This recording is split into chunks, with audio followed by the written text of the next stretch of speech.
কি রে কাকা, তুমি এরকম করে রয়েছো কেন? তোমার কপাল কপাল এরকম ফাটা কেন? কি হয়েছে কদিনই? কি আর হবে, তোর কাকির সাথে ঝামেলা হয়েছে। কেন আজকে আবার কি ঝামেলা বাঁধাইছাও? একটু খুলে কও, কি ঝামেলা বাঁধাইছাও খুলে কও। আরে এসব কওয়া যায় নাকি?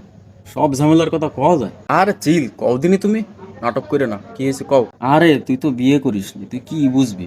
আরে তুমি কদিনই। তোর কাকি আমারে মেসেজ দিছে যে আমি আজকে সাজুগুজু করেছি, ছবি পাঠাচ্ছি কিরকম।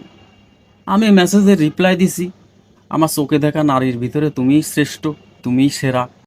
ভালো কথা কইছাও তো। এ নিয়ে আবার কি ঝামেলা হবে? আরে বেটা, ঝামেলা তো তখনও হয়নি।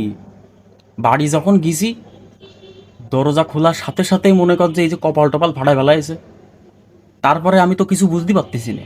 পরে যখন মোবাইলটা হাতে নিলাম, নিয়ে দেখলাম যে কাহিনী কি, তখন বুঝতে পারলাম।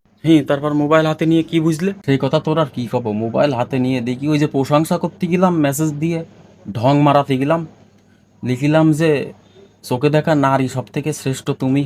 তা চোখে দেখার জায়গায় লিখিছি সেকে দেখা। তাহলে এবার বোঝ বানান ভুল করলে কি হয়। মিজাজটা গরম হয়ে যায়। ও, এই ব্যাপার। তা কাকা আমি তাহলে গেলাম।